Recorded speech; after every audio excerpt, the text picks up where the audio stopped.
Bienvenidos a una nueva transmisión de Piel a Piel con Miriam Raquel. En esta oportunidad, de nuevo, hemos invitado al doctor Alexis Aular, quien es médico egresado de la Universidad del Zulia, la Universidad Luz. Cursó, entiendo, estudios entre México y Venezuela, graduándose de médico y luego haciendo posgrado en la Universidad Central de Venezuela como urólogo y como cirujano general. Después hizo un fellow en oncología urológica en el oncológico Luis Racetti de Caracas, donde perteneció por algún tiempo como adjunto, permaneció, y también fue adjunto del servicio de urología del Hospital Central de Maracay. Y se ha desempeñado como director de la seccional regional de la Sociedad Venezolana de Urología. Bienvenido, Alexis. Le decía a nuestros oyentes que les hemos invitado para hablar de un tema que compete no solamente a los hombres, sino también a las mujeres.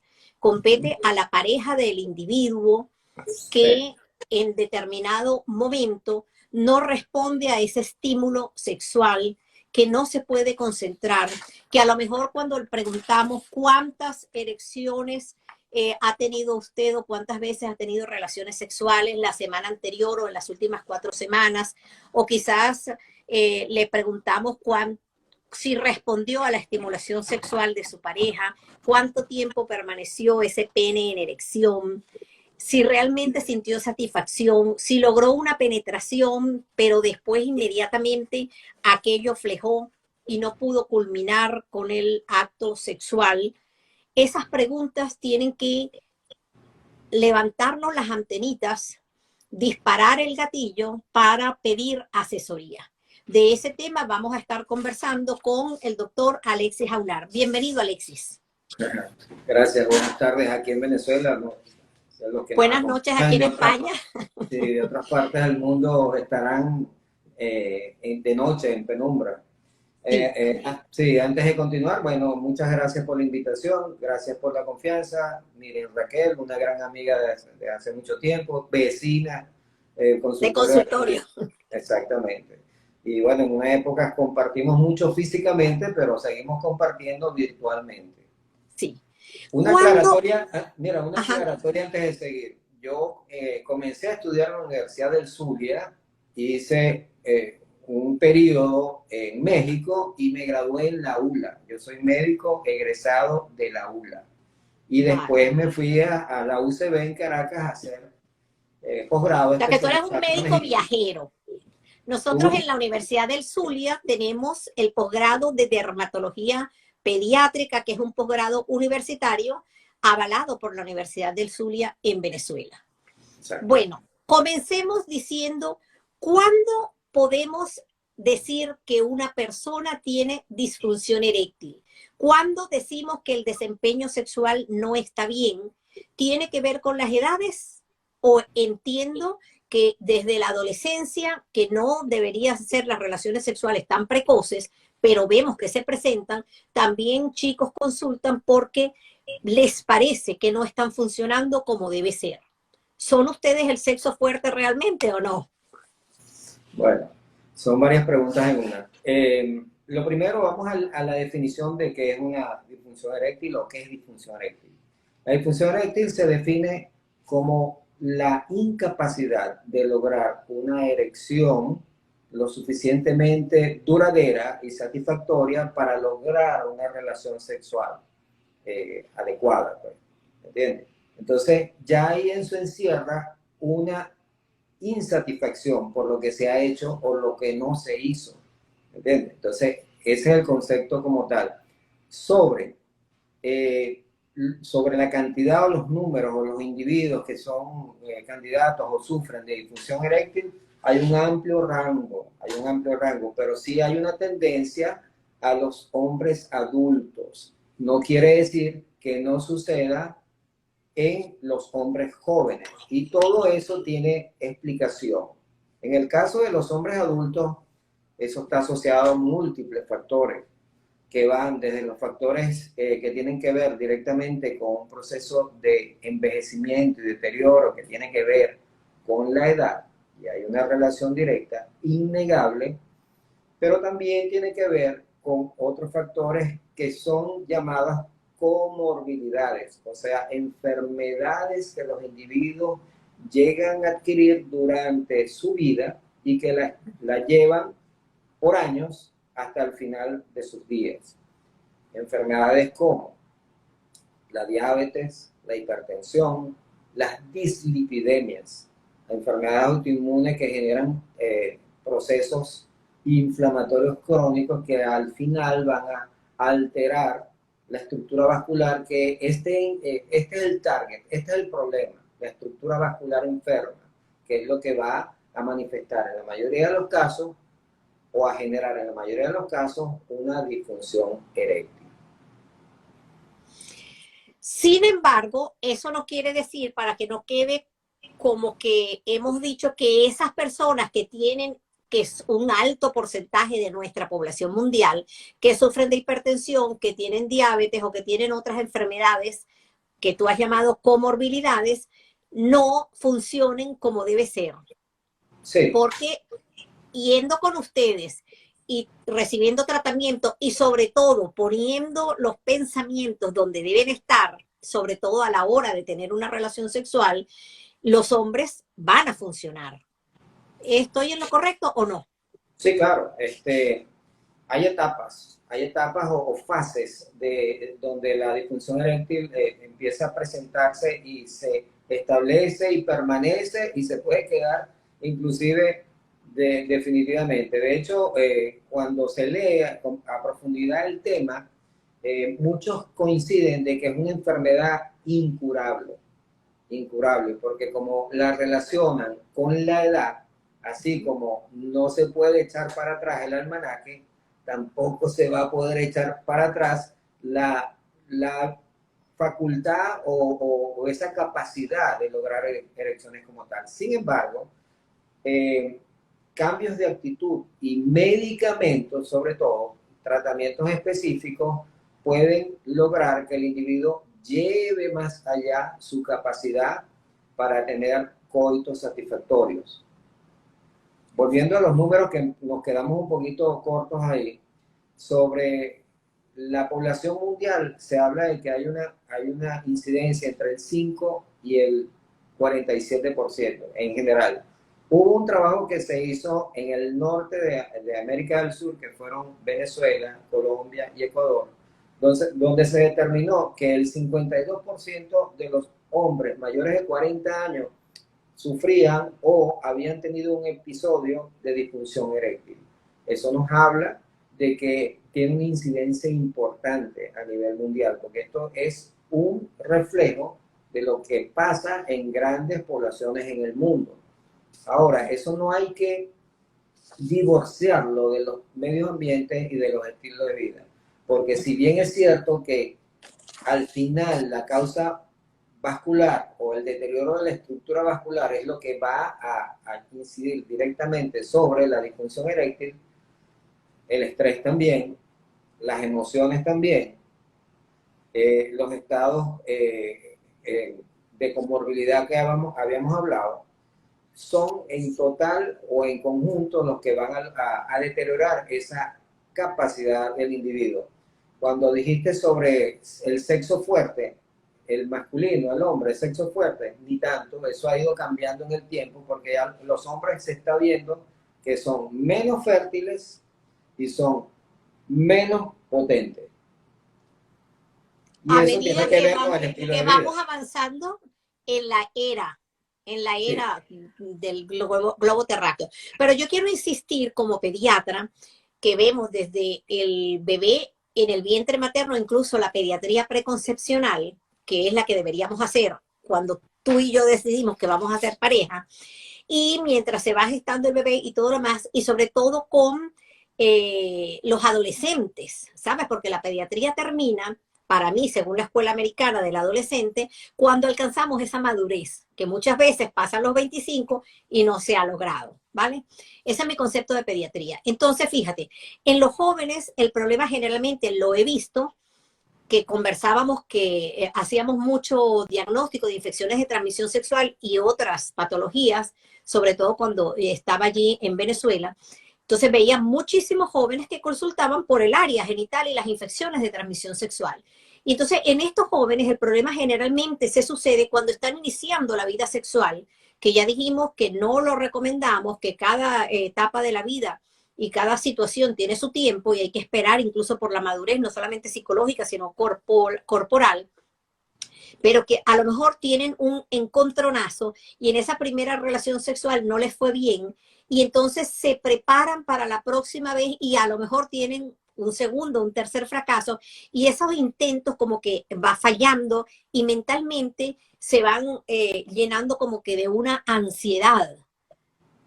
Eso no quiere decir que el joven no tenga cura, sino que esa precisamente inmadurez y el no prepararse, ni educarse, ni ir a las relaciones sexuales con la educación que deberían tener, los hace proclives incluso de lo que comentan sus compañeros. No, yo tengo 7 erecciones una detrás de otra y tuve una erección y ese pene me duró así durante 3 horas, porque esas conversaciones tú las escuchas de los adolescentes, no de ahora, de tiempos atrás. Claro. ¿Cómo hacemos para bajar ese estrés psicológico para que esos chicos no piensen que son unos fracasados? Ahí interviene el urólogo y no interviene la edad, ni vamos a catalogar de que esos chicos no tienen cura. ¿Cómo asesorar, cómo diagnosticar, qué hacer con esos adolescentes? Ese es el escenario que se presenta en los jóvenes. El joven que ha tenido un, si se quiere decir, un trauma de ese tipo de corte psicológico, pues porque tuvo una mala experiencia en sus inicios y eso lo estigmatiza, eso lo marca, ¿entiendes? Entonces entra en un círculo vicioso de desconfianza y no logra él por sí solo, muchas veces no logra romper ese círculo. Entonces, ese es el paciente que va a ir a consulta. Generalmente va a consultar al urólogo y uno lo va a detectar. ¿Por qué? Porque es muy difícil que un individuo de eso o un joven tenga la estructura vascular no adecuada o alterada de tal manera que no pueda lograr una erección. O sea que desde el punto de vista de capacidad, él puede, pero no lo logra. ¿Cómo se puede determinar eso? Hay pruebas especiales que se hacen para determinar la indemnidad o el buen estado de la estructura vascular. Una vez que eso se determina, ya ese es un paciente que uno lo orienta para un tratamiento o una orientación con un psicólogo o un sexólogo que lo va a ayudar a salir de ese círculo vicioso. Muchas veces es más sencillo que llevarlo a una consulta de un psicólogo con drogas o con medicamentos, que ya hablaremos de eso, porque el medicamento lo que le va a dar es la confianza que él necesita tener en el momento para hacer lo que tiene que hacer o lograr lo que él quiere lograr. Lo que sí es cierto que generalmente con el primer éxito vienen todos los demás.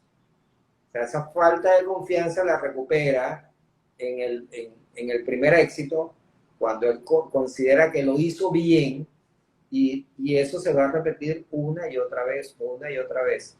Claro. Yo quisiera que tú les explicaras muy brevemente cuando tú hablas de la vasculatura. Y cómo sería el desempeño sexual normal, cómo se sucede la erección y qué es lo que pasa dentro del pene para que el pene crezca casi el doble de su tamaño, no solamente en longitud, sino también en grosor. Sí. Y se mantenga, porque muchos desconocen cómo es ese mecanismo. Y lo segundo que quiero que les comentes, que ya tú dijiste que a lo mejor con medicación y con la asesoría, el psicólogo o el sexólogo, pero generalmente con ustedes los urólogos, los chicos salen adelante y a lo mejor algún toquecito de medicación. Y ojo, porque ese toque de medicación a lo mejor ven que tienen una erección magnífica y extraordinaria, maravillosa para ambos, tanto para el chico como para nosotras. Y a lo mejor entonces se quedan, no, bueno, yo me voy a dar una pastillita de estas sin tomar en cuenta las consecuencias, que también ese es otro tema que quiero que digas, que comentes antes de que nos despidamos, porque a veces abusan, y como decía el doctor Igor Mor en un vídeo que les invito a ver, en el canal de Piel a Piel, donde también les invitamos a que se suscriban, que es un canal de educación en salud para la comunidad. Allí hablamos del infarto y muchos, sobre todo personas mayores, a cuenta del tratamiento para la disfunción eréctil, llegan a veces infartados y no han dicho que están tomando la famosa pastillita y entonces a lo mejor los médicos de la urgencia le colocan un tratamiento que empeora la situación y puede haber un exitus letalis, por no decir pasar al otro lado, por no comentar en qué estaban y qué estaban consumiendo. Bueno, son varias preguntas. Sí, lánzate. Bueno, la erección es un fenómeno vascular. ¿Por qué es vascular? El pene es una estructura vascular modificada, la cual se llena de sangre para crecer. Entonces, los cuerpos cavernosos, que son los que se llenan de sangre y crecen y se ponen duros, son una estructura vascular diferente, pero son una estructura vascular. Entonces, es un evento vascular. Ok, para que ellos se pongan grandes y se pongan duras, la sangre tiene que llegar allá. ¿Entiendes? ¿Y cómo llega allá? A través de una estructura de vasos que llevan desde el corazón hasta los cuerpos cavernosos para que se llenen. Hasta ahí, eso es un evento vascular, pero el principal órgano sexual no es el pene, es el cerebro. Ahí se inicia el proceso o la cadena de eventos que van a llevar a una erección y a una relación sexual. ¿Entiendes? Volviendo la excitación. Sí, la excitación. Volviendo al tema de los muchachos, se activan, pero tiene un switch que los desactiva, que es la situación, se acuerdan o vuelven a acordarse de la situación que les generó la ansiedad o la angustia o la duda. Y pum, viene el switch que los apaga. Ese es el switch que ellos deben vencer o deben eliminar para funcionar. Ahora, en sí, lo que va a conllevar en la mayoría de los casos, porque en la mayoría de los casos la disfunción es de origen orgánico o de origen vasculogénito. O sea, la enfermedad es vascular y hay múltiples factores y enfermedades y condiciones que al final lo que hacen es alterar esta estructura y también se altera la estructura de los cuerpos cavernosos y eso conlleva a que la función se va a ir deteriorando hasta que ya el individuo no logre erecciones sin utilizar un aditamento o algún tratamiento, sea invasivo o no, para lograr la erección. Sobre el uso de los medicamentos por los muchachos, eso es algo que se ha visto con frecuencia desde que apareció la primera droga vasoactiva que se patentó y se comercializó y que la gente conoció, que es el sildenafil o el Viagra. Aquí no estoy haciendo propaganda porque eso es histórico, eso está en cualquier información que tenga que ver con drogas vasoactivas o drogas que se utilizan para el manejo de la disfunción eréctil. Que bueno, ellos recuperan, la mayoría de los individuos recuperan tomando esos medicamentos la erección y la confianza en la erección y en su desempeño. Entonces se vuelve la muletilla, se vuelve la muleta que la cargan en la cartera o la cargan en el bolsillo por si acaso. Pero resulta que ese por si acaso es todo el tiempo o la mayoría de las veces. ¿Entiendes? Ahora, ¿está bien hecho o no está bien hecho? Yo pienso que todo es relativo. No debieran si funcionan bien. Si ellos hubieran consultado, tal vez se le hacen las pruebas, se demuestra que no tiene problema y que el problema era una iniciación, un bloqueo a nivel central, por ya lo que habíamos dicho anteriormente, y al demostrar de que sí funcionan, ya eso sería suficiente para que ellos lograran manejar su desempeño sin ninguna muletilla. ¿Entiendes? Ahora, en los hombres adultos es diferente porque ya se supone que la disfunción es orgánica y hay una alteración de la estructura vascular. Y sin esa medicación, ellos no van a lograr erecciones satisfactorias. ¿Entiendes? Porque ya hay un deterioro. Por eso es que hay papers que dicen que no es curable. ¿Por qué? Porque el proceso es evoluciona hacia el deterioro, hacia lo malo. Claro, porque la hipertensión tiene alteración de todos los vasos, igual como la diabetes y como otras enfermedades que llamamos también degenerativas, y donde Exacto. entran también los trastornos de los lípidos, triglicéridos y de colesterol elevado, lo que llamamos dislipidemias, que también tienen un vídeo en el canal de YouTube que hicimos con la doctora Carolina Torres y hablamos de dislipidemias en niños. Por eso es tan importante, primero, que los invito a verlo, y segundo, que no crean que son males de viejos, ¿no? Desde la corta edad podemos tener alteraciones de los lípidos y cada día lo vemos más por los trastornos de la nutrición o los trastornos alimenticios. Entonces, ¿cuántas veces se supone que un hombre puede tener erecciones? Así como hablamos de los orgasmos en las mujeres y que algunas mujeres son multiorgásmicas, ¿cuántas veces o qué es lo que se considera normal para que tú digas, no, mira, el desempeño normal de usted, caballero, está siendo el adecuado? No hay un parámetro o no hay una regla como tal. Lo principal es que el individuo esté satisfecho con su desempeño y el entorno que lo rodea. El entorno que lo rodea a su pareja, ¿entiendes? Cuando hay armonía en ese aspecto es porque las cosas se están haciendo bien. Cuando no se están haciendo bien, los dos lo sienten, lo presienten, ¿entiendes? Y esa es una relación que entra en problemas. Hay un ambiente pesado y si no se arregla el asunto, van a terminar separándose. ¿Por qué? Porque las primeras etapas de una relación de pareja se basan mucho en el aspecto sexual. Se necesita el tiempo para que ese aspecto vaya madurando, vaya cambiando y ya la apreciación, el cariño sea diferente, ¿entiendes? Pero en las primeras etapas el aspecto sexual es muy importante y si eso no funciona bien, esa pareja se va a separar. Ahora, eh, me acabo de Existen acordar de... factores, que antes de que se me pase, existen factores que podemos llamar incidentales, factores, yo te voy a decir por lo menos lo que me comentan algunas mujeres, no es que ese hombre huele horrible, ese hombre no se baña, llega sudado y entonces pretende que yo entre a la cama con él, o tiene halitosis, o las uñas de los pies están bien cortas. O sea, hay muchos bemoles en lo que es una relación de pareja. Por eso, cuando tú decías ese entendimiento que no tiene nada que ver con un pene dentro de una vagina, sino esa otra esfera de armonía que debe haber para tú llegar a un encuentro de tercer mundo, un encuentro de este tipo, se dan otras cosas. ¿Cuáles son para ti esos factores que pudieran incidir en que un chico tenga ese freno, tenga esa ansiedad de ejecución que llaman algunos, y que esa impotencia se presente incluso desde edades tempranas? Bueno, como dije anteriormente, primero el temor a fallar, el temor a no hacerlo bien.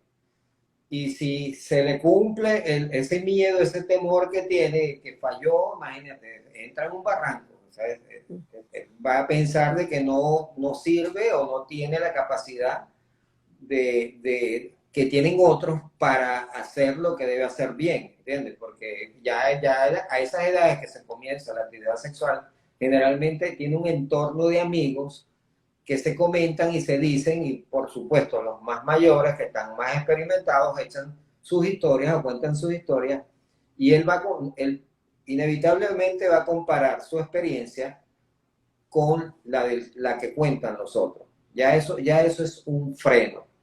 Ahí sí estaría yo de acuerdo con la educación sexual y en dirigir a esos muchachos antes de tener sus primeros encuentros sexuales. Pero esas cosas no se hacen tan de librito, tan de manual. Sencillamente, muchas veces son accidentes. La mayoría que han tenido su primera relación sexual fue un accidente, un encuentro, una vacación, un tipo película, pero no fue con una pareja que tenía mucho tiempo conociendo y se prepararon para ir a la cama o tipo matrimonio, ¿entiendes?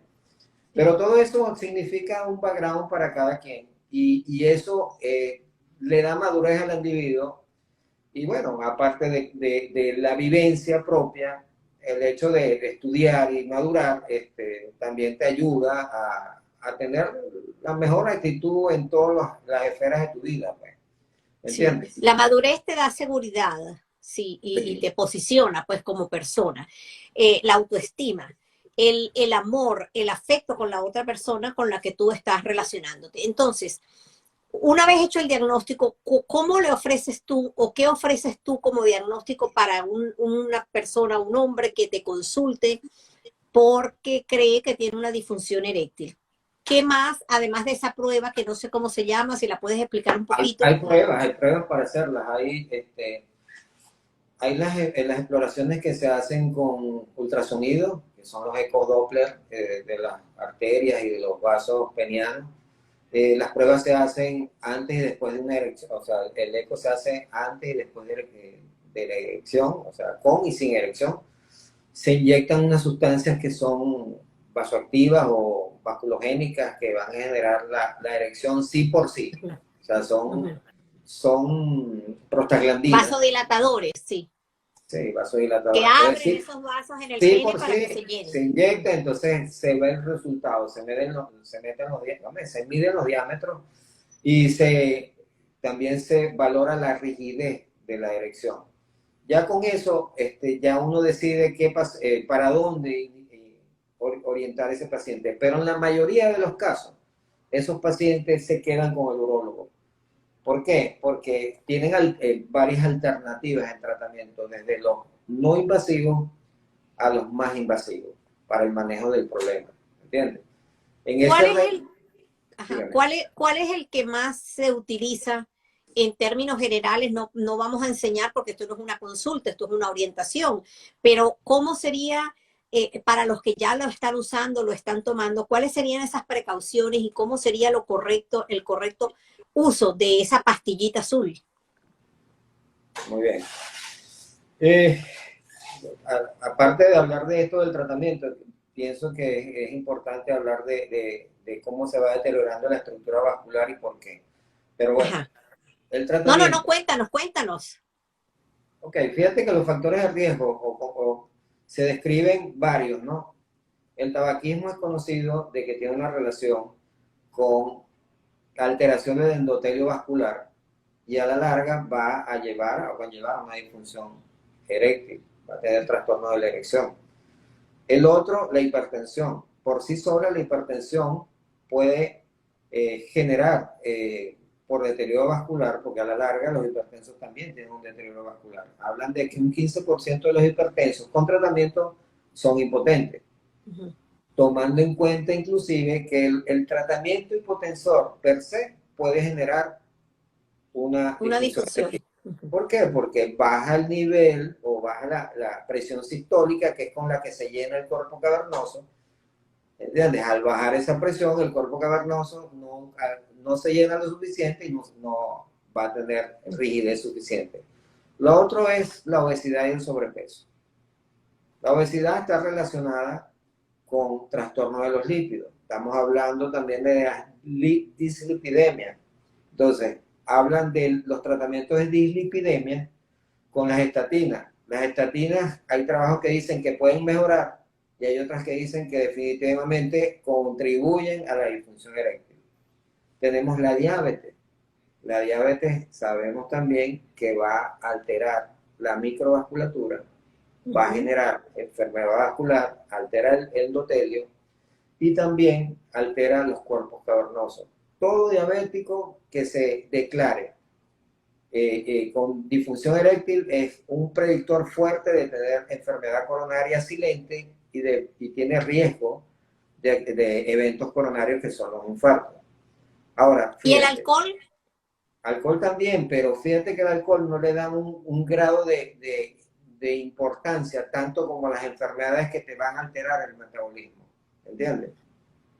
Entonces, tenemos fuera de ese grupo que tienen una característica más o menos similar, tenemos entonces la depresión y los medicamentos. La depresión como tal, el individuo está down, o sea, no se anima ni por nada. Pues. Y los medicamentos antidepresivos, los antieméticos, los antihipertensivos que hablamos anteriormente, te pueden causar disfunción eréctil. Ahora, fuera de este grupo, lo que llama la atención, que hablamos de dislipidemias, hablamos de hipertensión, de obesidad o sobrepeso y la diabetes, todo eso se reúne en lo que se está llamando ahora síndrome metabólico. ¿Entiendes? Síndrome metabólico. Entonces, todo está relacionado. Y al final, ¿qué es lo que va a generar? El deterioro de la estructura vascular. ¿Entiendes? Entonces, ¿cuál fue el éxito del tratamiento hace 30 años cuando aparecen las drogas vasoactivas? Porque, ¿qué hicieron las drogas vasoactivas? Mejoraron el flujo sanguíneo por ser vasodilatadoras.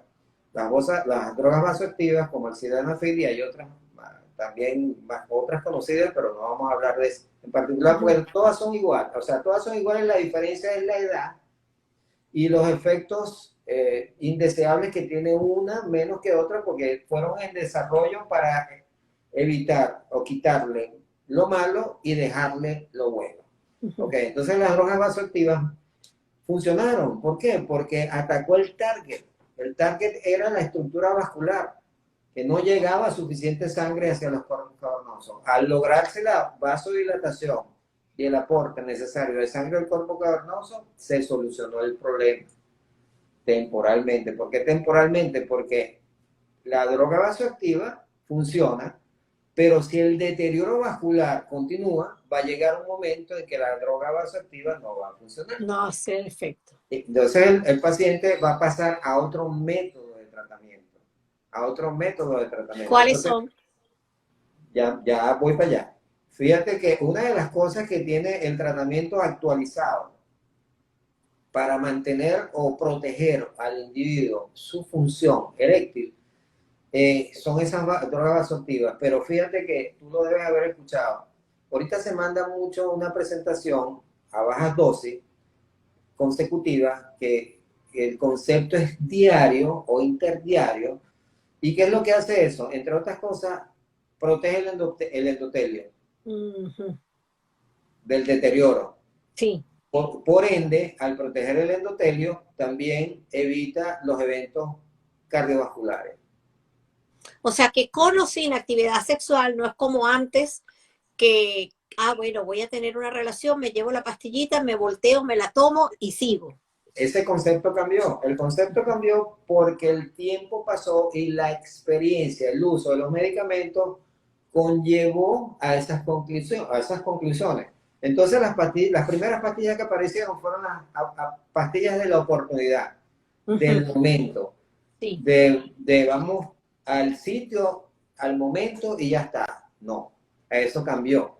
¿Por qué? Porque una de las cosas que tuvieron esas pastillas es que hubo eventos no deseados, taquicardia, dolor precordial, sudoración, enrojecimiento de la cara, de las orejas, obstrucción nasal, pero lo más peligroso eran las fibrilaciones y los dolores precordiales o las anginas, ¿entiendes? Entonces eso estaba muy relacionado con la dosis.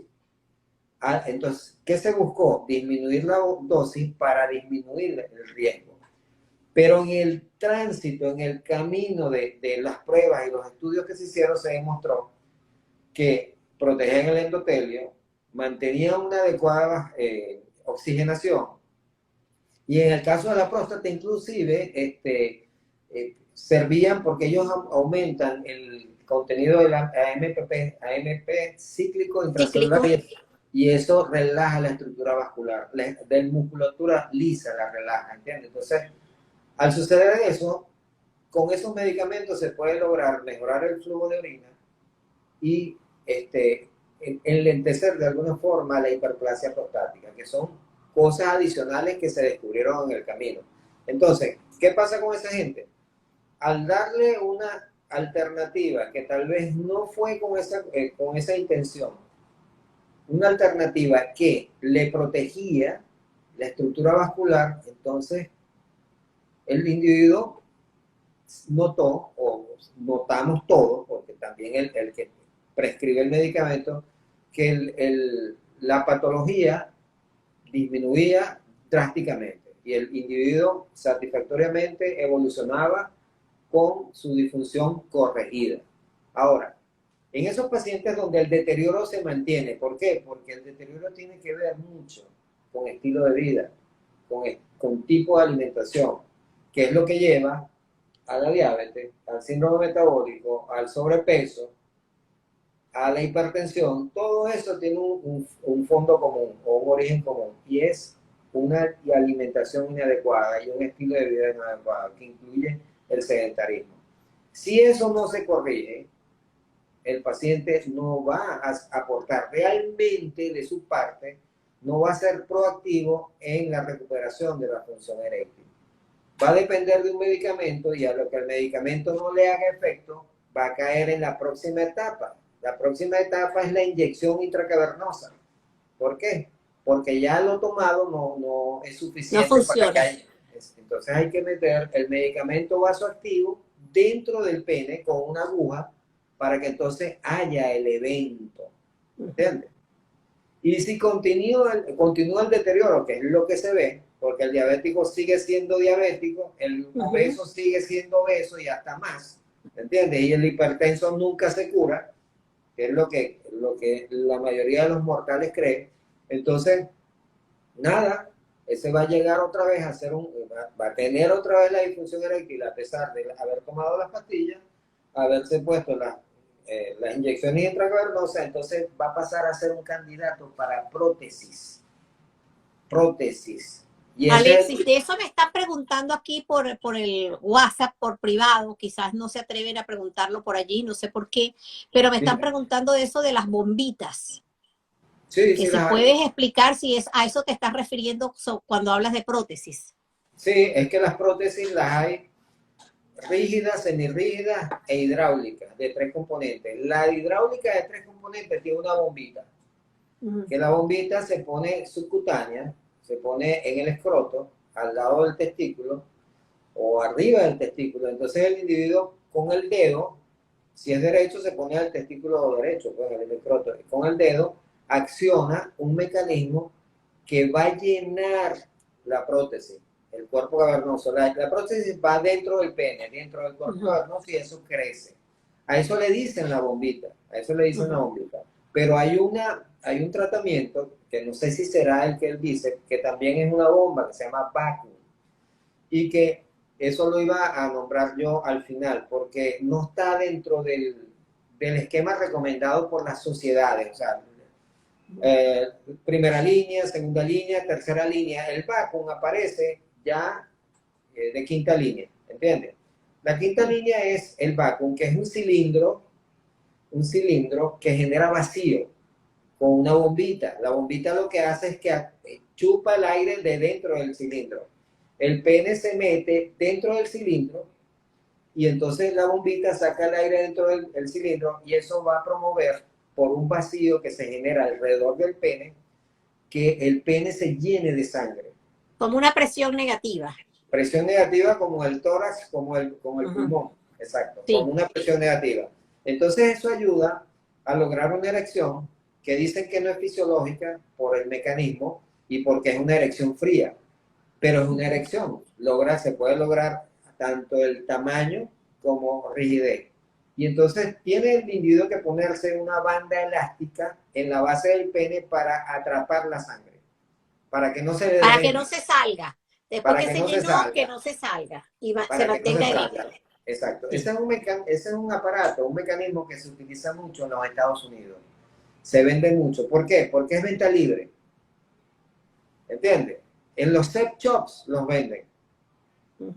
¿Entiendes? Entonces ya no pasan por la consulta médica. Ya no la tienen que pagar. Ya no la tienen que pagar. La otra, no se está inyectando, no tienen que apoyarse. ¿Entiendes? Más allá de tomar un medicamento adicional por boca. ¿Entiendes? Una droga vasoactiva. Pero los vacuums son muy populares en Estados Unidos. ¿Cuáles son las recomendaciones para esos pacientes, bien sea por causas orgánicas o bien sea por causas que ya las comentamos, las causas psicógenas, sin que tomemos en cuenta la edad de adolescente, joven, jovencito, iniciándose, o de una persona mayor? cuando tenemos una disfunción eréctil, que ya has hablado de que existen soluciones, aunque también nos dijiste que cuando está instaurada o instalada la entidad como tal, en personas mayores y con alguna enfermedad, no es curable, como no es curable la obesidad, la diabetes, la hipertensión. ¿Cuáles serían tus recomendaciones y la prevención, Alexis?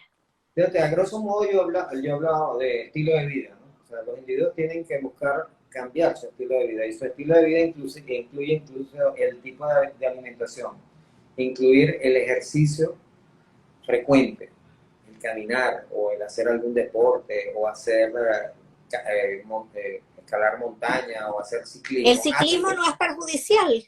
No, eso tiene controversia. Hablan del apoyo del asiento que puede generar disfunción eréctil. Eso es muy controversial porque yo me acuerdo cuando yo me estaba graduando en el año 93 de urólogo, salieron unas publicaciones al respecto, pero fíjate cuántos hombres, porque hablan no solo del ciclismo, del motociclismo y de la equitación. ¿Cuántos hombres anduvieron y andan a caballo y tuvieron y tienen hijos y no sufren de disfunción eréctil? O sea, Y son sería perseguidos.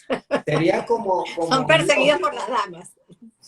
yo pienso que no hay suficiente ¿cómo se llama? Investigación, estudio al respecto que dé un metaanálisis, por ejemplo, que dé Sí. una información lo Verás. suficientemente pesada, seria, como para decir eso. Pero yo particularmente no creo que el ciclismo vaya a producir una disfunción eréctil.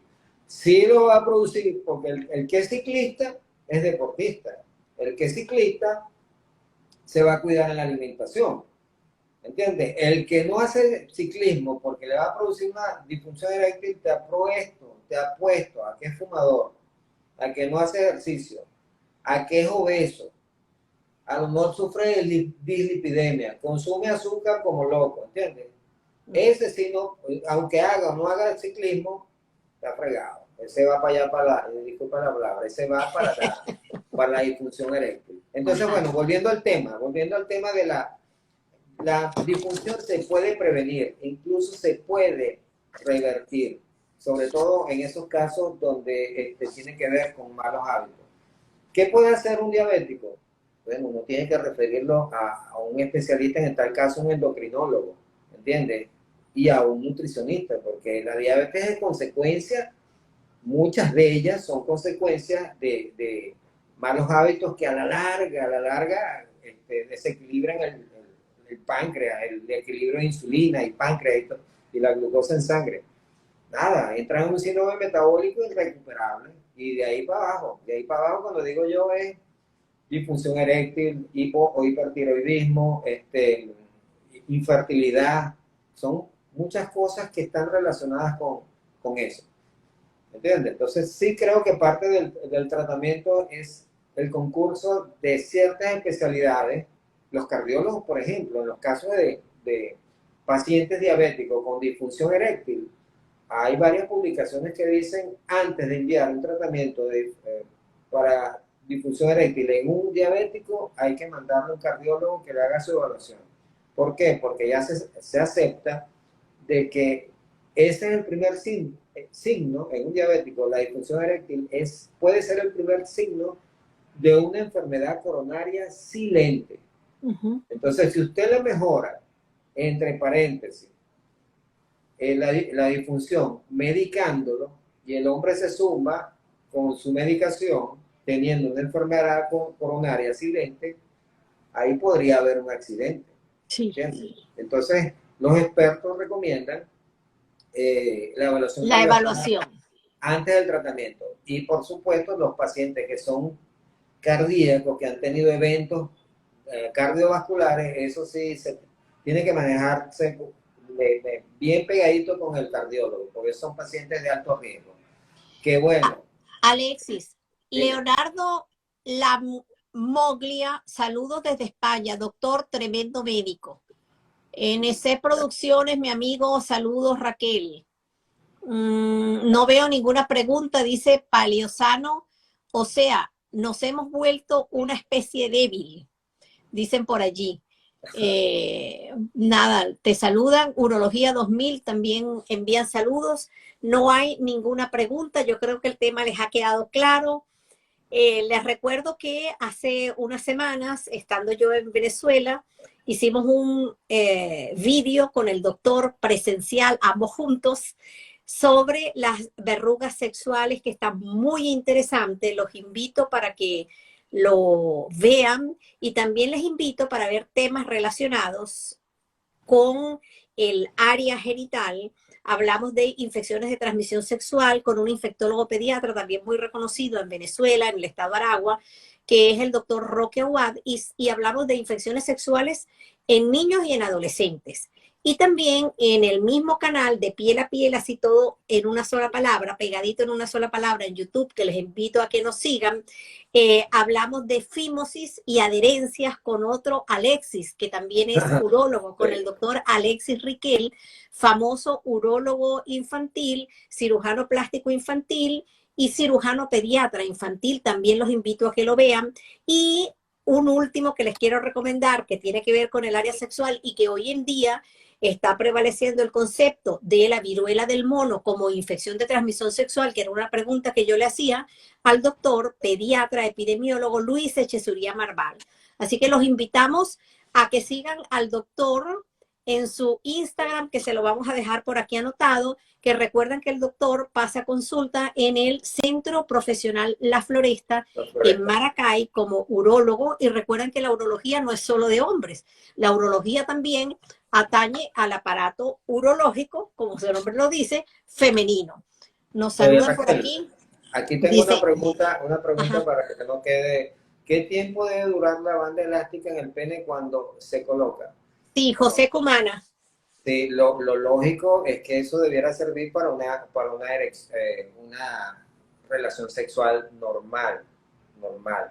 Normal, bueno, son 5 minutos, 10 minutos, pero cuando se logran erecciones en esos pacientes que tienen problemas de erección, ellos quieren aprovechar hasta el máximo. Entonces no es recomendable que dure más de 30 minutos con una banda de esa. ¿Puede provocar necrosis? ¿Puede provocar muerte? No al extremo de la necrosis, pero sí puede generar algún hematoma y dolor. Eso se describe que produce dolor. Va a llegar un momento en que le molesta, ¿entiendes? ¿Alguna otra pregunta? José Cumana, desde Barcelona, Anzoátegui, Venezuela. No sé si es familia del doctor Cumana, claro, infectólogo pediatra. Aquí de Barcelona. Un gran saludo a José Cumana. Claro, creo que es colega, José Cumana, es colega. Sí. No sé si es familiar del infectólogo famoso Guido Tatá Cumana, que un famoso infectólogo pediatra del hospital Miguel Pérez Carreño. Bueno, yo conocí al hermano Nicolás Tatá, cirujano de mano, que falleció, y conozco al sobrino que está en España, viviendo en Barcelona, por cierto. Sabio ese doctor. Sí, Buenos recuerdos de cuando hicimos el posgrado de dermatología pediátrica entre el Miguel Pérez Carreño y el JM de los Ríos. Alexis, te beso desde aquí, te agradezco muchísimo. No nos queda más que despedirnos, agradeciéndoles su compañía, agradeciéndoles su dedicación, y los invitamos a que se suscriban a nuestras redes y sobre todo al canal de Piel a Piel, que les recuerdo es un canal de educación en salud para la comunidad. Gracias. Un abrazo y que Dios nos bendiga. Gracias a ti por tu cariño, por tu confianza y por la amistad. Nos vemos, Alexis, y todos ustedes. Recuerden que este vídeo lo vamos a subir al canal de YouTube en pocos días. Adiós. Chaito, hasta luego.